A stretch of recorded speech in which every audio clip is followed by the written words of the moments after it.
감사합니다. 오늘 우리에게 주신 말씀 마태복음 5장 5절입니다. 마태복음 5장 5절의 말씀, 우리 한 절 말씀입니다. 마태복음 5장 5절 우리 한 목소리로 함께 봉독하겠습니다. 온유한 자는 복이 있나니 그들이 땅을 기업으로 받을 것임이요. 아멘. 아멘. 우리 옆에 있는 분들하고 인사 한번 하시죠. 잘 오셨습니다. 잘 오셨습니다. 환영합니다. 축복합니다. 네.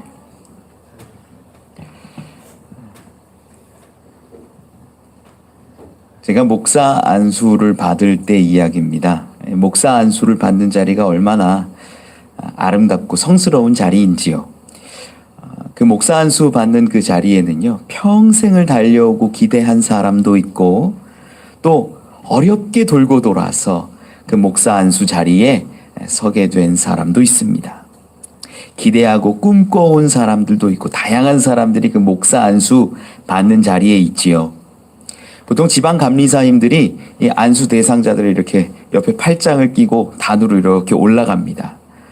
그렇게 단에 올라가면 거기 뭐 감독님들이나 여러 목사님들이 서서 무릎 꿇고 있는 그 안수 대상자에게 같이 손을 얹어서 안수 기도하고 이 사람을 축복하고 이 스토리라고 하는 우리 여기 있는 이렇게 있는 약간 뭐라고 해야 돼요? 목도리 같은 거 있죠? 이 스토리를 이렇게 딱 달아줍니다.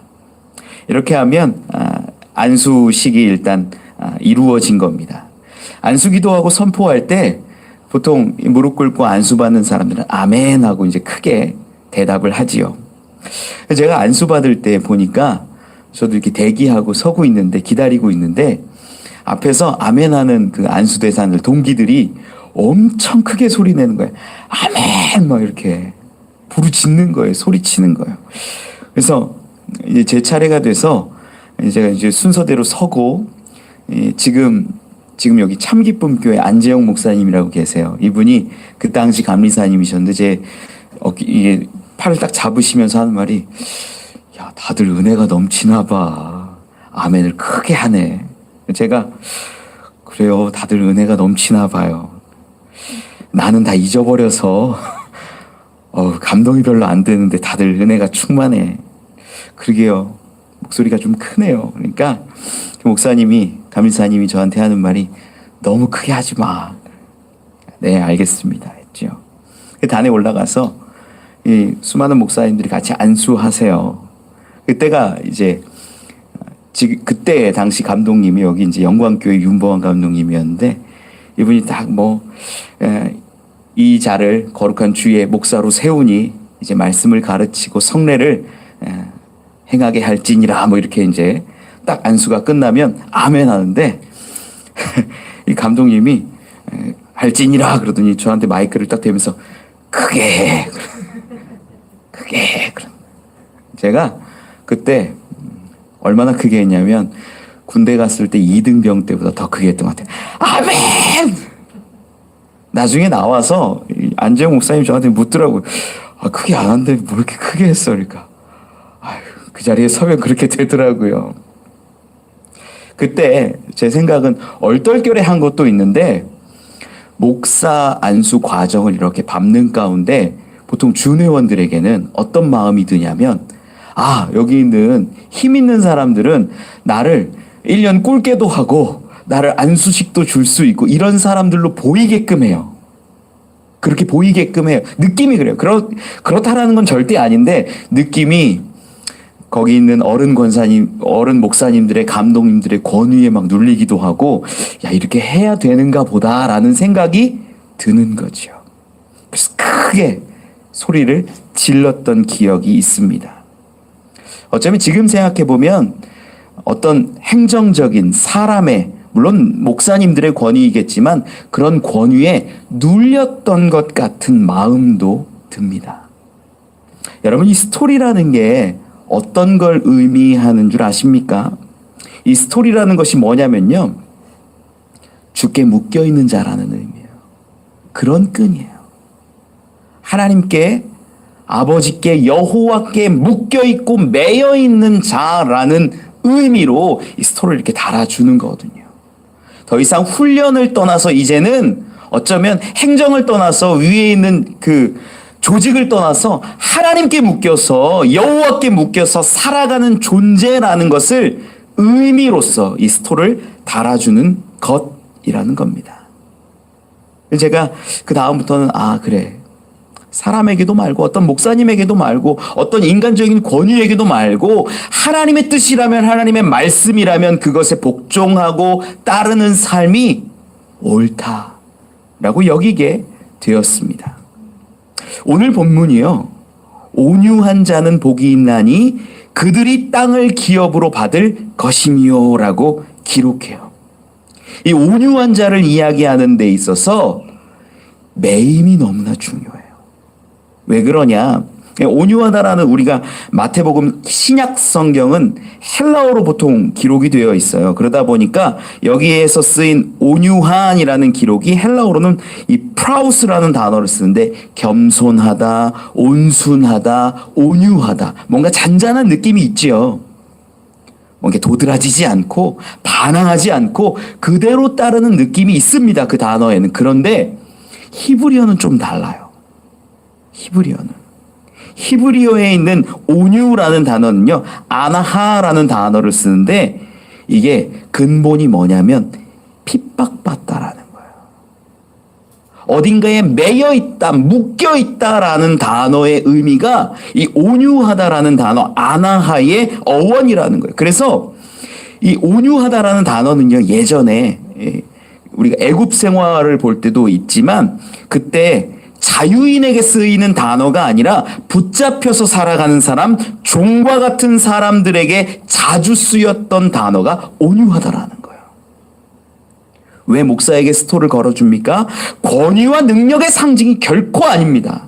이거는요, 죽게 묶여있고 길들여져 있고 주의 종이 되었다라는 표현이라는 거예요. 많은 사람들이요, 무언가에 매여 살아요. 남자들은 아내에게 매여 사는 분들이 많고요, 아내들은 남편에게 매여 사는 분들이 많습니다. 부모는요, 자녀로 인해서 세상에 매여 살 때 굉장히 많고요, 또 어떤 사람들은 돈에 매여 있기도 하고 성공에 매여 있기도 하고 명예에 매여 있고, 그렇게 무언가에 매여서 사는 사람들이 많다라는 거예요. 그런데 저는 여러분들께 분명히 말씀드립니다. 온유한 자에게 복이 있다 선포하셨는데, 이 온유함은요, 하나님께 매여 있는 자라는 거예요. 이 말씀이 사실은 오늘 본문의 결론입니다. 하나님께 매여 있는 자, 하나님께 붙들려 있는 자, 하나님과 함께 걸어가는 자에게 복이 있고 그들에게 땅을 기업으로 주신다라는 거예요. 죽음의 공포에 매여 있으면 건강 찾아서 모든 재산을 쓰기도 하고요, 돈에 묶여 있으면 돈 벌려고 하나님도 안 보이는 사람들이 많아요. 부모, 자식 때문에, 세상 때문에 매여 있으면 하나님 보이지 않고 내가 묶여져 있는 것 따라 살아가는 사람들이 많습니다. 여러분, 하나님께 매이십시오. 하나님께 매인 자가 말씀하신 대로, 약속하신 대로 복이 있으며 그들이 땅을 기업으로 받게 될 것입니다.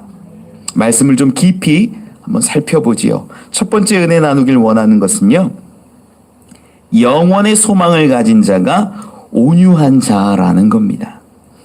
일반적으로 우리가 온유하다라고 이야기할 때 뭐 억울한 일이 있고 속상한 일이 있고 화나는 일이 있어도 참는 것, 이런 걸 온유하다라고 말하지요.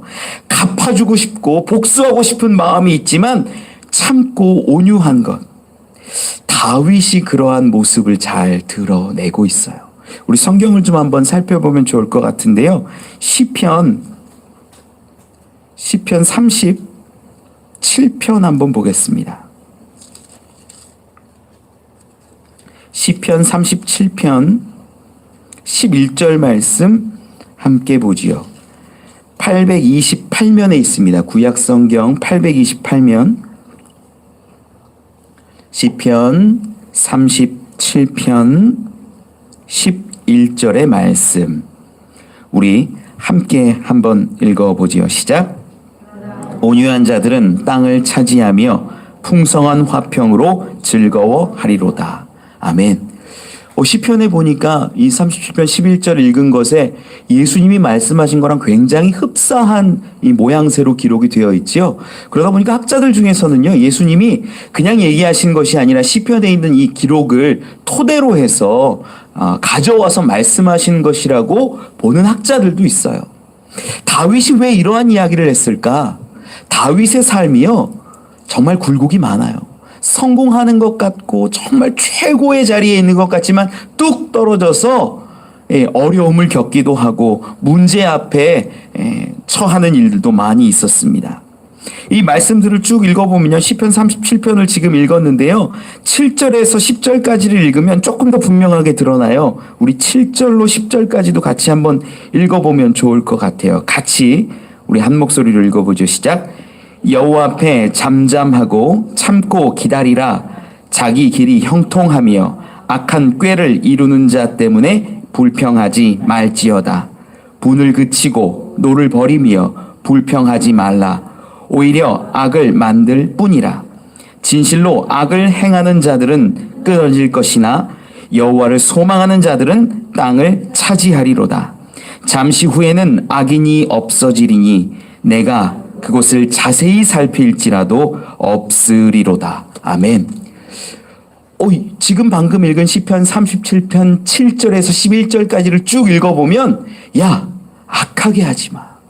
참고 기다리고 여호와 하나님을 소망해. 그러면 땅을 얻을 것이고 악한 자들은 다 사라지고 소멸할 건데 내가 자세히 보더라도 그들이 없어짐을 확인할 거야 라고 이야기하는 거예요.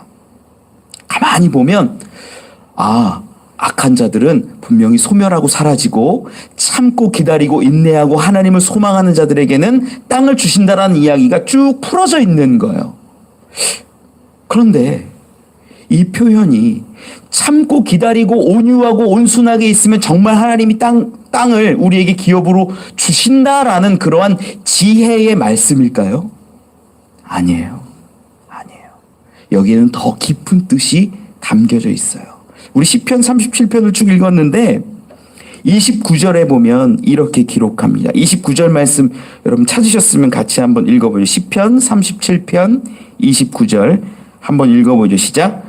의인이 땅을 차지하며 거기서 영원히 살리로다. 아멘. 다윗이 고백했는데 악인들이 득세하고 악인들이 형통하고 악인들이 잘 되는 것 같지만 그들은 사라질 것이고 참고 기다리고 여호와를 소망하며 사는 사람들에게는 기업을 주실 것인데 그 기업이 뭐냐? 29절에 기록한 것처럼 영원히 사는 영원한 기업을 바라보게 하신다라는 거예요. 여러분, 이 이야기는 무엇을 우리에게 깨닫게 하냐면 악인의 형통함은요, 잘 되어봤자 70년, 80년이라는 거예요. 악인이 정말 형통하고 잘 되고 끝까지 그가 죽을 때까지 잘 된 것 같더라 하더라도 그 삶의 연수는요, 70, 80이면 끝난다라는 거예요. 악인의 형통은. 그런데 하나님이 약속하시는 다윗의 고백을 통하여서 보게 하신 의인에게 주시는 하나님 나라, 그 기업은 어떠합니까? 영원하다라고 기록합니다. 질적으로 다르다는 거예요. 차원이 다르다라는 거예요. 이 땅에서 형통하고 이 땅에서 잘 되는 모습 유한해요. 여러분, 그 날은요 너무나 빨리 지나가는 날에 불과합니다. 그러나 우리가 하나님 앞에서 받게 되는 상급, 받게 되는 땅, 그 기업은요 영원하다라고 성경은 기록하고 있다라는 것입니다. 지금 예수님 앞에 서서 산상수훈 가운데 이야기를 듣고 있는 사람들을 한번 떠올려 보십시오. 저들이 보기에는요 지금 이스라엘이라는 나라를 로마에게 빼앗겼어요. 그리고 수많은 제사장들이나 바리새인들이나 수많은 지도자들이 세금 떼어가고 뭐 떼가고 힘들어요. 살기 힘들어요. 이러한 마음 가운데 가난하고 애통해하는 자들 가운데 세 번째로 이야기하시는 것이 온유하라. 온유한 자가 복이 있다.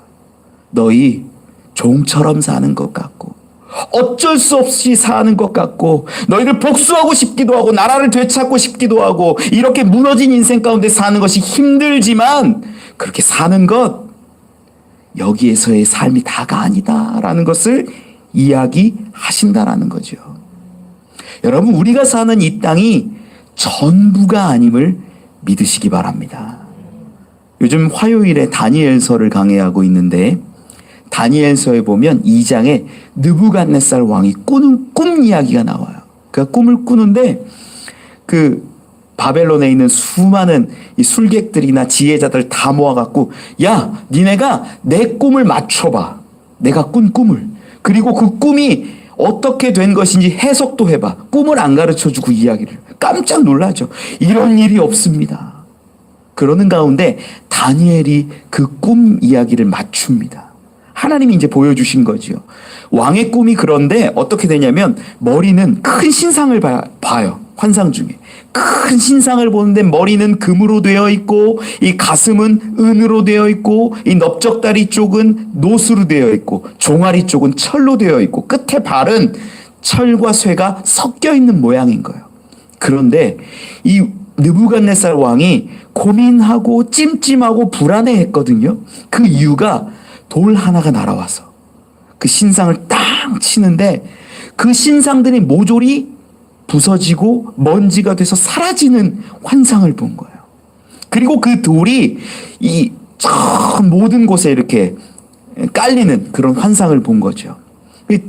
이 다니엘이 그 꿈을 맞추니까 느부갓네살 왕이 깜짝 놀랐는데 그 꿈을 해석할 때 그 꿈이 뭔지 아세요? 이 머리는 바벨론, 그 한 나라요. 그 다음 나라요. 그 다음 나라요. 다음 나라요. 4개의 나라가 점점 왕의 나라 다음에 어떤 제국이 세워지고 어떤 나라가 세워지고 어떤 위대한 나라들이 세워지는데 결국은 돌이 날아와서 그 모든 신상을 깨어 부수듯이 나라들이 다 멸망할 것이고 하나님이 세우시는 나라, 하나님이 세우신 그 왕권은 영원할 것이다 라고 말해주는 거예요. 그 장면이 다니엘서 2장 44절로 45절에 나오는데 제가 읽어드릴게요. 이 여러 왕들의 시대에 하늘의 하나님이 한 나라를 세우시리니 이것은 영원히 망하지도 아니할 것이요 그 국권이 다른 백성에게로 돌아가지도 아니할 것이요 도리어 이 모든 나라를 쳐서 멸망시키고 영원히 설 것이라. 손대지 아니한 돌이 산에서 나와서 쇠와 놋과 진흙과 은과 금을 부서뜨린 것을 왕께서 보신 것은 크신 하나님이 장래일을 왕께 알게 하신 것이라. 이 꿈은 참되고 이 해석은 확실하니이다. 여러분, 다니엘을 통해서 느부갓네살 왕에게 해석을 해주는데 모든 세계가 이 세계가 앞으로 이루어져 갈 이 현상에 대해서 가르쳐 주시는데 금과 같은 나라도 있고 은과 같은 나라도 있고 놋과 같은 나라도 있고 쇠와 같은 나라도 있지만 모든 나라가 결국은 부서지고 무너지고 하나님이 세우시는 한 나라가 있는데 그 나라가 영원할 것이라고 이야기하는 거예요. 여러분, 저는요 여러분들이 온유한 자가 되려면 이 영원한 나라 다윗이 본 영원한 기업을 바라볼 때에 우리가 온유해질 수 있다라는 겁니다. 지금 우리가 살아가는 거요. 악인들을 바라보면 그들이 형통한 것 같고 잘 되는 것 같고 잘 나가는 것 같고 부유한 것 같고 저들이 성공한 것 같지만 그들의 시대는요 분명히 멸망의 때가 있다라는 거예요. 이 세계 모든 나라의 역사도 몇백 년이면 다 멸망했어요. 하지만 하나님 나라 그 기업은 영원함을 믿으시기 바랍니다. 우리가 그걸 바라보며 살 때 지금 억울하지만 온유해질 수 있는 거예요. 세상의 재물이 목표가 되면 그것에 묶여 살아갑니다. 하나님이 약속한 기업으로 받은 땅, 영원한 땅을 바라보면 우리가 지금 어렵고 힘들지만 온유함으로 이겨낼 수 있다라는 거예요.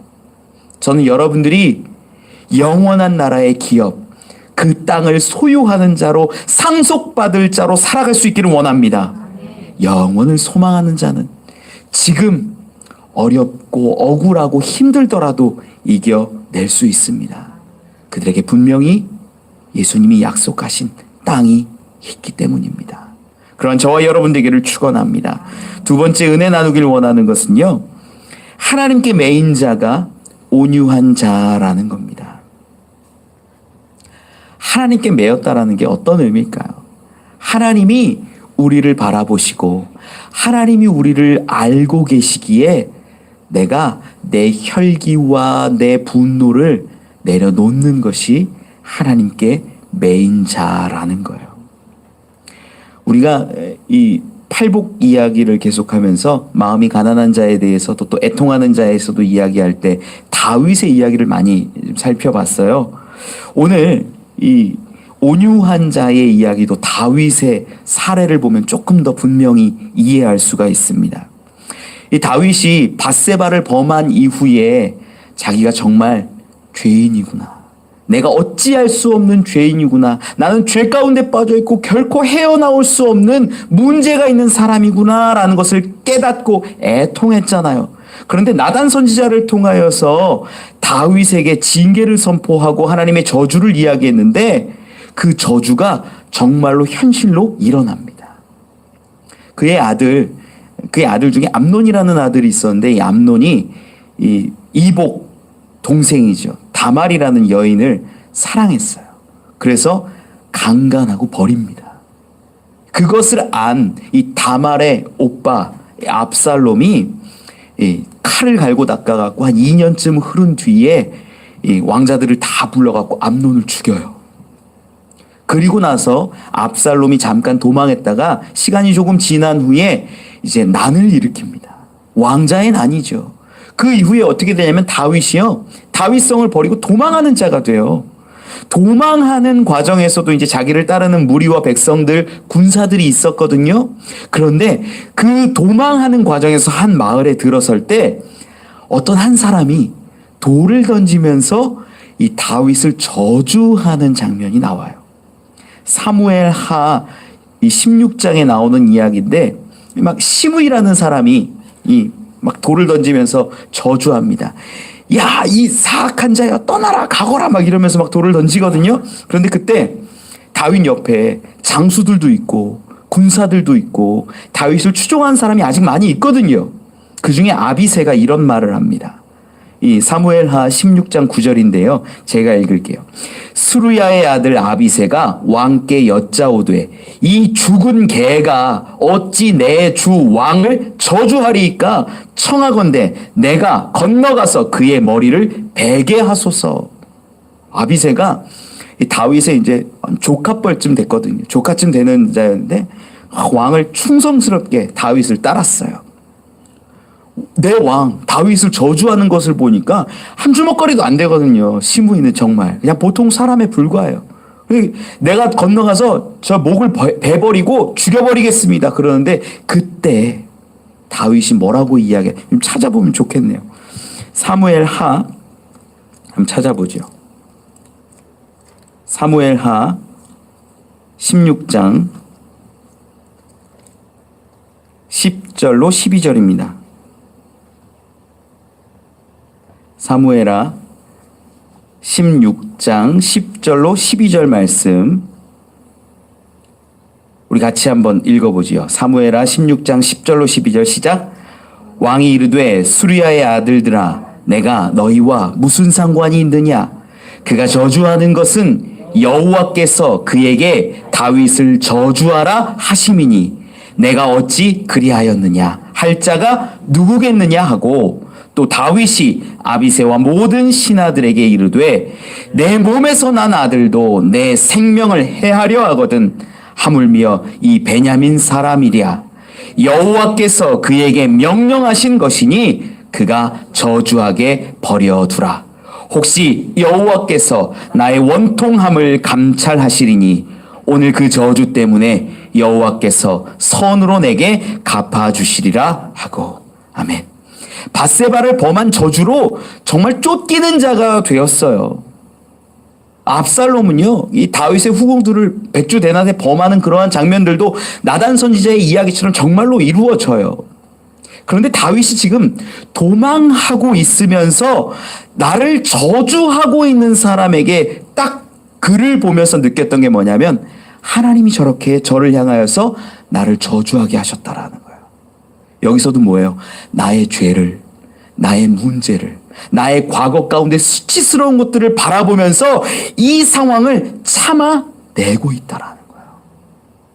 지금 저 시므이라는 사람은요, 정말 죽이려면 마음대로 죽일 수 있고 어찌 왕을 저주하냐, 그래도 하나님이 세운 자인데 이러고 죽여도 아무 문제 되지 않아요, 이 당시에. 그런데 그는 참아내요. 왜요? 하나님이 계시기 때문에. 하나님이 그렇게 하셨음을 알기 때문에. 그리고 하는 말이 혹시 아냐, 여호와께서 나의 원통함을 감찰하시면 오늘 저 저주한 걸 내가 참고 나면 하나님이 나에게 선으로 갚아주시지 않겠냐. 여러분, 이게 온유함의 한 가지 모양이라는 거예요. 이것보다 더 분명한 온유함의 모양이 모세의 사례 가운데 나오는데, 민수기 보면은 이렇게 기록해요. 민수기 한번 찾아볼까요? 민수기 12장 1절로 3절입니다. 민수기 12장 1절로 3절의 말씀. 215면에 있어요. 같이 한번 읽어보지요. 시작. 모세가 구스 여자를 취하였더니 그 구스 여자를 취하였으므로 미리암과 아론이 모세를 비방하니라. 그들이 이르되 여호와께서 모세와만 말씀하셨느냐, 우리와도 말씀하지 아니하셨느냐 하매 여호와께서 이 말을 들으셨더라. 이 사람 모세는 온유함이 지면의 모든 사람보다 더하더라. 아멘. 모세가 구스 여자를 취했다라는 이야기를 듣고 이 미리암과 아론이 모세를 비방합니다. 근데 여기에서 이제 구스 여자를 취했다라는 것은 이제 나중에 이제 조금 더 자세하게 보면 이게 두 가지 견해가 있어요. 하나는 후첩으로 이 구스 여자를 취했다라고 보는 견해가 있고, 이 구스 여자가 이제 다른 번역본들을 통해서 보면 십보라를 의미하는 것일 수도 있어요. 이거 우리 민수기 강해는 아니니까 민수기는 안 보는데 이 부분을 나중에 보면 알겠지만, 저는 이 오늘 본문 가운데 민수기를 읽은 것 가운데 중요한 건 뭐냐면, 그가 잘했든 잘못했든을 떠나서 이 미리암과 아론이 모세를 비방했다라는 것에 있어요. 비방하다라는 이 단어가요, 바테다베르라는 이 히브리어를 쓰는데, 그냥 단순히 야 잘못했다 이 정도가 아니라 정복하다, 선언하다, 파괴하다라는 단어가 있어요. 모세를 바라보면서 어떤 감정인지가 드러나죠. 모세를 바라보면서 모세의 권위, 모세가 갖고 있는 것, 모세의 모든 것들을 부정하고 파괴하고 선언하고 정복하려는 마음이 그들 가운데 있었던 거예요. 그래서 모세를 비방합니다. 이것이 이제 잘된 거냐 못된 거냐를 떠나서 그 비방함을 보았을 때에 모세가 반응해야 되잖아요. 여러분, 민수기를 모세가 썼다라는 것 정도는 아시죠? 반응해야 되는데 3절 가운데 뭐라고 기록하냐면, 이 사람 모세는 온유함이 지면의 모든 사람보다 더하더라, 이렇게 기록해요. 이상해요, 이 말씀이. 아니, 그 미리암과 아론이 이 형 누나가 나를 대적해서 막 싸우듯이 이야기하고 비방하고, 그 비방하는 내용들에는 야 하나님이 너하고만 얘기해? 우리랑도 얘기하고 우리도 다 말씀 듣고 우리도 교제하는데 너가 다야? 이러고 있는데, 여기서 반응해야 되는데 그런 반응이 기록되어 있지 않고 3절은요 생뚱맞게 이상하게 전환돼요. 이 사람 모세는 온유함이 지면의 모든 사람보다 더하더라. 왜? 이게 가만히 있었다라는 거예요. 아무 말도 하지 않고, 그들에게 대꾸하지 않고, 그들과 싸우지 않고, 설명하지 않고 가만히 있었다. 왜 그럴 수 있었을까?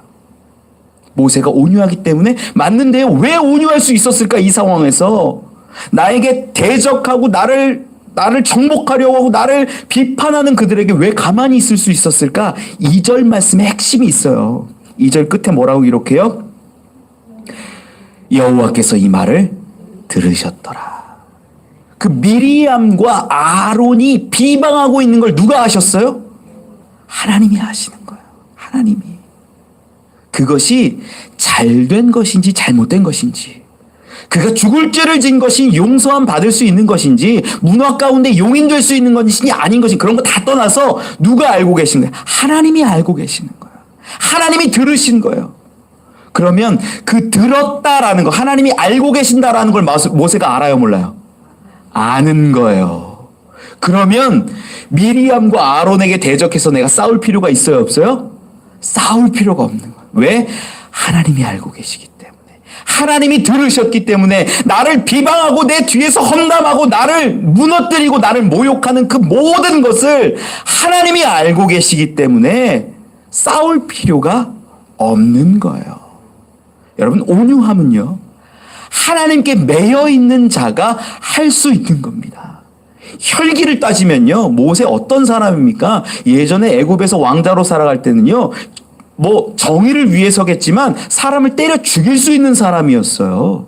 혈기로 따지면요, 어마어마한 사람이에요. 그런데 그가 낮아지고 깎여집니다. 그리고 하나님께 매여 있다라는 것을 딱 아는 순간, 하나님이 모든 것을 아시고 들으셨다라는 것을 아는 순간 내가 갚을 필요가 없어지는 거예요. 저는 여러분들이 이것을 깨달을 수 있었으면 좋겠어요. 나를 대적하고 나의 문제를 지적하고 나를 넘어지게 하고 나를 비방할 때에 내가 잘못한 것이 있다면 정말 다윗처럼 무릎 꿇고 회개하면 되는 것이고, 내가 벌을 받는 다음에 하나님께 벌 받으면 되는 거예요. 내 대적을 내가 갚고 내가 이기는 것이 아니라 하나님이 들으시고 하나님이 아시기 때문에 그의 합당한 일들을 하실 것을 믿고 의지하는 겁니다. 여러분, 저는 여러분들이 온유한 자들이 되기를 원합니다. 하나님이 아신다면 내 인생을 아시고 내 삶을 아시고 내 눈물을 아시고 내 억울함을 아시고 내 희생을 아신다면 하나님으로 인해서 내가 참을 수 있고 버틸 수 있고 온유해질 수 있다라는 겁니다. 오늘 본문으로 돌아와서 보면 온유한 자는 복이 있나니 그들이 땅을 기업으로 받을 것이며 예수님은 말씀하십니다. 앞에 있는 수없이 많은 온유한 자들, 참을 수밖에 없는 자들, 힘이 없는 자들 가운데 예수님은 하나님이 다 들으셨고 하나님이 너희의 인생을 아시고 지금 예수님이 그들과 함께 하시니 온유하라고 말씀하시는 것은 아닐까요? 예수님은 또한 마태복음 11장 29절에 이렇게 말씀하십니다. 찾아보면 좋을 것 같아요. 마태복음 11장 29절 말씀 같이 한번 읽어보지요. 시작. 나는 마음이 온유하고 겸손하니 나의 멍에를 메고 내게 배우라. 그리하면 너희 마음이 쉼을 얻으리니. 세상 가운데 우리가 짊어지고 사는 수많은 어려움들이 있지만 예수님은 나는 마음이 온유하고 겸손하니 나의 멍에를 메고 배우라 말씀합니다. 이 당시 사람들에게는 율법이 큰 짐이었습니다. 율법으로 인하여서 무너지고 서로 정죄하는 모습이 저들 가운데 만연했습니다. 율법을 더 잘 지키려고 율법을 만드는 시기였습니다. 몇 걸음을 걷지 말아라. 어떻게 해라. 여기까진 괜찮다. 여기를 넘어서면 죄다. 율법을 잘 지키려고 안식일을 거룩히 지키라는 그 한마디가 수많은 율법들을 만들어내는 시대였다라는 거예요. 그게 아니라 주님을 따라 살면, 주님을 따라 함께 걸어가면 온유함으로 살아갈 수 있다라는 것을 가르쳐 주시고 보여주신 것이지요. 여러분들은 진짜 온유함을 예수 그리스도를 통해서 배우고 따라갈 수 있기를 소망합니다. 주님을 바라보고 하나님이 나를 들으시고 내 상황을 아신다는 것을 알면 이제 내 분노가 가라앉아지고 내 화가 이제는 사라지며 내가 하려던 것이 멈춰지게 됨을 믿습니다. 그리고 하나님의 행하심, 하나님의 역사하심을 바라볼 수 있게 됩니다. 말씀을 맺습니다. 목사는요, 특별한 자가 아닙니다. 하나님께 매여 있는 자입니다. 그런데 그 목사의 모습은 여러분들에게도 있어야 합니다. 우리가 하나님께 매여 있고 예수 그리스도에게 매여 있다면 우리의 인생은 온유해질 수 있습니다. 내가 갚지 말고 하나님이 갚으시고, 내가 분노하지 않고 하나님이 그에 맞게 심판하실 것을 믿는다면 우리는 참아낼 수 있습니다. 또한 이 세상에서 수많은 악행을 행하는 자들의 형통함을 보거든 영원한 기업을 떠올리십시오. 그 기업이 우리에게 소망이 되고 힘이 될 것입니다. 그렇게 온유한 자로 살아갈 수 있는 저와 여러분 되기를 축원합니다. 우리 함께 찬양하고 기도하면 좋겠습니다.